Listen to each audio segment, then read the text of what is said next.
మంచిర్యాల జిల్లా కేంద్రంలో గల కేతన్పల్లి మున్సిపాలిటీ పరిధిలోని 22 వార్డులలో గెలుపొందిన కౌన్సిలర్ల యొక్క ప్రమాణ స్వీకారం ఈరోజు సోమవారం ఉదయం జరగాల్సి ఉండేది. అయితే అనివార్య కారణాల చేత ఇది మళ్ళీ రేపటికి అంటే మంగళవారం నాటికి వాయిదా పడింది. కారణం ఏంటిదంటే ఈ గెలుపొందిన విజేతలు ఈ వార్డు కౌన్సిలర్లు ఎవరైతే ఉన్నారో వాళ్ళు అధికారులు చెప్పిన 11 గంటల సమయానికి రాలేదు. వాళ్ళు రాకపోయేసరికి 12:30 వరకు చూసిన అధికారులు ఎంఆర్ఓ వెంటనే బయటికి వచ్చేసి ప్రకటించారు. ఈ యొక్క కోరం ఎక్కువగా లేకపోవడం వల్ల మళ్ళీ దీన్ని మంగళవారానికి వాయిదా వేస్తున్నామని తెలియజెప్పడం జరిగింది. దీంతో ఈ బీఆర్ఎస్, కాంగ్రెస్, సిపిఐ అభ్యర్థులందరూ కూడా ఈ కేతన్పల్లి మున్సిపాలిటీ ఆఫీస్ వద్దకు చేరుకొని వీళ్ళు ఒకరిపై ఒకరు దాడి చేసుకునే పరిస్థితులు ఏర్పడ్డాయి. దీంతో కాంగ్రెస్ పార్టీ నాయకులేమో గో బ్యాక్ బాల్క సుమన్ అని నినాదాలు ఇవ్వడం జరిగింది. అలాగే సిపిఐ, బీఆర్ఎస్ చెందిన అభ్యర్థులేమో వీళ్ళు రాజ్యాంగానికి విరుద్ధంగా ఇక్కడ ప్రమాణ స్వీకారానికి వచ్చే కౌన్సిలర్లను పోలీసుల చేత ఆఫ్ చేయించారు, రాకుండా చేసారు అని చెప్పేసి వీళ్ళు కూడా కేతన్పల్లి ఆఫీస్ గేటు ముందు కూర్చొని బైఠాయించి భారీ ఎత్తున నినాదాలు చేశారు. దీంతో ఈ మూడు పార్టీల మధ్య గందరగోళమైన పరిస్థితులు ఏర్పడి ఒకరి మీద ఒకరు దాడి చేసుకునే ఉద్రిక్తమైన పరిస్థితులు ఏర్పడ్డాయి. ఏది ఏమైనా కూడా ఈ ప్రమాణ స్వీకారానికి వచ్చేస్తున్న అభ్యర్థులను దృష్టిలో పెట్టుకొని మంచిర్యాల గుడిపేట బెటాలియన్ బెల్లంపల్లి డివిజన్లోని పోలీసులు పెద్ద ఎత్తున మోహరించి ఇక్కడ అణువణువు ప్రతి క్షణం ఎలాంటి గొడవలు కాకుండా ప్రత్యేక డ్యూటీలు నిర్వహించడం జరిగింది. ఏది ఏమైనా కూడా Bellampalli ACP Ravikumar, officer Mandamarri CI Ramesh, Ramakrishnapur SI Sridhar ఆధ్వర్యంలో బెటాలియన్ పోలీసులు కట్టుదిట్టమైన భద్రతా ఏర్పాట్లు చేశారు. ఇక్కడ పరిస్థితులు చూస్తుంటే ఎటువంటి విధంగా 4 వైపులా ఎవరు కూడా ఆఫీసు దగ్గరికి రాకుండా ఏర్పాట్లు చేసినా కూడా ఊహించని విధంగా కాంగ్రెస్ పార్టీ నాయకులు అలాగే సిపిఐ బీఆర్ఎస్ పార్టీ నాయకులు ఆఫీస్ ముందుకు చేరుకొని చాలా పెద్ద నినాదాలు చేశారు. దీంతో ఒకరి మీద ఒకరు దాడి చేసుకునే పరిస్థితులు ఏర్పడడంతో పోలీస్ అధికారులు వాళ్ళని కట్టడి చేశారు, గొడవలు కాకుండా చూడడం జరిగింది.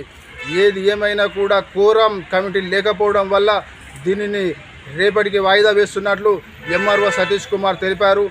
సరే, ఈ విషయంలో ప్రింట్ అండ్ మీడియా జర్నలిస్టులు చాలా ప్రశ్నల వర్షం కురిపించినా కూడా రేపు కూడా మళ్ళీ ఇదే పరిస్థితి ఏర్పడితే ఏంటిదని అంటే అది సంబంధిత అధికారుల దృష్టికి తీసుకువెళ్ళి అది జరిగే విధంగా చూస్తామని చెప్పడం జరిగింది.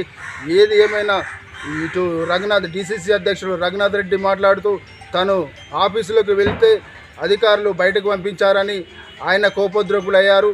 అలాగే సిపిఐ జిల్లా కార్యదర్శి రామడుగు లక్ష్మణ్ మాట్లాడుతూ ఇక్కడ రాజ్యాంగానికి విరుద్ధంగా ఓటు వేసి గెలిపించిన అభ్యర్థులు ప్రమాణ స్వీకరణ చేయడానికి వస్తే పోలీసుల చేత అడ్డుకున్నారని ఆయన కూడా తెలపడం జరిగింది. ఇక్కడ ఈ నేపథ్యంలోనే ఇక్కడ గందరగోళమైన పరిస్థితులు ఏర్పడ్డాయి. అలాగే ఈ సమయంలో ఏం జరగబోతుంది ఏంటి అనేది చాలా గందరగోళమైన పరిస్థితులు ఏర్పడ్డాయి. దీంతో ఎంఆర్ఓ మాట్లాడుతూ రేపటికి వాయిదా వేస్తున్నామని చెప్పిన విషయంలో రేపు కూడా వాయిదా పడితే పరిస్థితి ఏంటిదని చెప్తే దాన్ని కట్టుదిట్టంగా ఏర్పాటు చేసి ఈ ప్రమాణ స్వీకారం తప్పకుండా జరిగేలా చూస్తామని హామీ ఇచ్చారు. ఇక్కడ చూస్తుంటే కేతన్పల్లి మున్సిపాలిటీ పరిస్థితుల్లో చూస్తుంటే చాలా భయానక వాతావరణం ఏర్పడింది.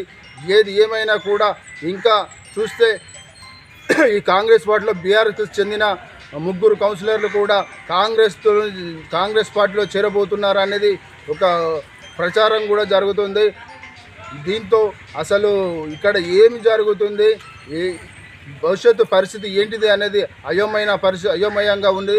ఏది ఏమైనా కూడా వందల మంది ఉద్యోగస్తులతోని ఇక్కడ కట్టుదిట్టమైన భద్రత ఏర్పాటు చేయాలని, ఈ రాజ్యాంగానికి విరుద్ధంగా ఏదైతే జరుగుతున్నదో దాన్ని దాన్ని పర్ఫెక్ట్గా ప్రమాణ స్వీకారం చేయించాలని ఇక్కడ అభిప్రాయాలు వ్యక్తమవుతున్నాయి.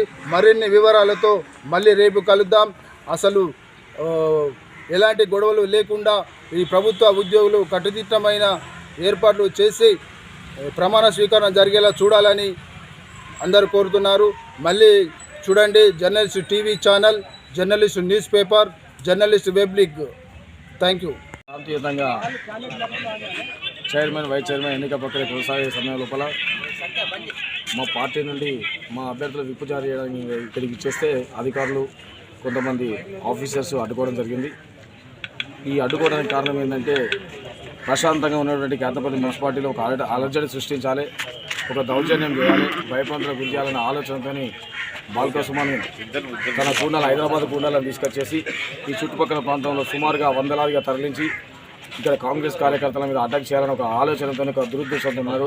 ప్రజాస్వామ్యబద్ధంగా ఎన్నికైనటువంటి ఎన్నికలను మేము గౌరవిస్తూనే ఆ గౌరవప్రదంగానే వచ్చేటువంటి కౌన్సిలర్లకు మేము స్వాగతం పలుకుతూ మా కౌన్సిలర్లు ఎవరైతుందో వారికి విప్పు జారీ చేయడానికి వస్తే ఇంత హంగామా చేసి సృష్టించి మా నాయకులను మా కార్యకర్తలు అడ్డుకునేటువంటి ప్రయత్నం పోలీస్ డిపార్ట్మెంట్ చేస్తుంది. అదేవిధంగా ఎక్కడి నుండి వచ్చినటువంటి గూండాలను, రౌడీలను అరెస్ట్ చేయాల్సింది పోయి వాళ్ళని విచ్చలవిడిగా వదిలేయడం జరిగింది. ఇప్పుడు మీరు చూసుకున్నట్లయితే సుమారుగా 300-400 బండ్లతో వాళ్ళు ర్యాలీలో వస్తుంటే 144 సెక్షన్ ఉండగా 300 మంది ర్యాలీ వైతో ఏ విధంగా వస్తారన్నది వాళ్ళే అర్థం చేసుకోవాలి. ఇవాళ మేము శాంతియుతంగా చట్టబద్ధంగా మేము ఈ విధంగా వేధిస్తుంటే ఇట్లా చేయడం చాలా దురదృష్టకరమని అంటున్నాం. జరగాల్సిన ర్యాలీలో కొంతమంది హైదరాబాద్ నుంచి వచ్చిన గుండాలను పట్టుకొని బాల్క సుమన్ ఇక్కడ ప్రశాంతంగా ఉన్న ఈ చెన్నై నియోజకవర్గం కేతన్పల్లిలో గొడవలు సృష్టించడానికి భారీ ఎత్తున గుండాలు కత్తులతో రాడ్లతో ర్యాలీగా వచ్చి ఇక్కడ ఘర్షణ విధంగా చేస్తున్నాడు. ఆ ర్యాలీని మీరు అడ్డుకోవాలి. ఏదైతే అక్కడి నుంచి వచ్చిన రౌడీలు ఉన్నారో ఆ రౌడీలను మీరు చూడాలని పోలీస్ అధికారులకు నేను సూచన ఇస్తున్నా. దయచేసి ఆ ర్యాలీని మీరు అడ్డుకోవాలని ఇక్కడ ఉన్న మా ప్రశాంతమైన కేతన్పల్లి కార్యకర్తలను కాపాడాల్సిందిగా పోలీసు వారిని ఒక గూండా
కావచ్చు, ఇలా సిపిఐ వాళ్ళం కావచ్చు, ఇలా పోలీసు యంత్రాంగం అంతా కూడా, ఇలా ఆఫీసర్స్ కూడా ఇలా మన లోపలికి రాకుండా ఇలా కాంగ్రెస్ సంబంధించినటువంటి నాయకులను, కార్యకర్తలను ఇలా టెంట్ కింద కూర్చునబట్టి వాళ్ళకు సెక్యూరిటీ ఇస్తున్నారంటే ఇలా ఇక్కడ ప్రజాస్వామ్యం ఉన్నదా లేదా అన్నది అర్థమవుతా ఉన్నది.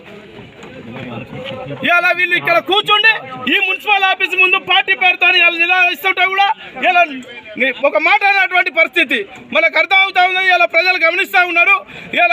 ఇలా అందరూ కూడా ఇలా చెప్తా ఉన్నాం. ఇలా టైం అయిపోయాక అభ్యర్థులు రాకుండా అడ్డుకొని ఇలా వాయిదా వేసారు. అయినప్పటికీ కూడా మేము భయపడకుండా ధైర్యంగా 14 మంది అభ్యర్థులు మా వెంటే ఉన్నారు. ఖచ్చితంగా BRS CPI chairman vice chairman పీఠం ఎక్కుతామని చెప్పి సందర్భంగా చెప్తా ఉన్నాం.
సీఎండీకి రాస్తాం,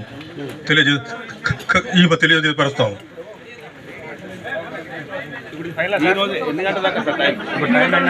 11 గంటలకు మేము నోటీస్ ఇచ్చాము. గంట సేపు వెయిట్ చేసాము, ఇంతవరకు ఎవరు రాలేదు, కోరం రాలేదు. ఎక్స్టెండ్ ఎట్లా అంటే ఒకవేళ ఎన్నికల ఎక్స్ట్రా ఆదేశానుసారము 11 టైం ఇస్తే ఆ టైంను ఎవరు ధిక్కరించలేదు కనుక సమయానికి రాలేదు. కోరం లేనందువల్ల వాయిదా వేస్తున్నాము రేపటికి. ఒక రేపు అంటే ఇలాంటి పరిస్థితి ఉంటే గిట్ట మేము దాని సీఎండీ గారికి మేము దానికి నివేదిక సమర్పిస్తాము. లాస్ట్ టైం అంటే ఎక్కడ జీవో రాసి లేదు. 11 o'clock రావాలి అని జీవోలో ఉంది, యాక్ట్ లో ఉంది. 1 hour వెయిట్ చేసాము. ఆ జీవోలో ఒకవేళ కోరం లేకుంటే రేపటి పోస్ట్ పోన్ చేయాలని యాక్ట్ లో ఉంది. ఒకవేళ రేపు కూడా రాకుంటే సీఎండీ గారికి తెలియపరచాలి. 11 గంటలు కూడా ఇచ్చుడు 11కు రావాలి, కోరం రావాలి. మినిమం కోరం ఉంటేనే దాన్ని మేము దాన్ని చేస్తాము. 11 నుంచి ఎండింగ్ టైం ఎప్పటి వరకు? ఎండింగ్ టైం అని అలా రాసలేదు. 11 మేము ఇచ్చిన నోటీసులో 11 అని రాస్తుంది. 11 గంటలు రావాలి, కోరం లేదు. కోరం లేనందువల్లనే వాయిదా వేస్తాం రేపటికి. దయచేసి రేపు గమనించి గెలిచిన అభ్యర్థులు అందరూ రేపు 11 రాగలని మనవి.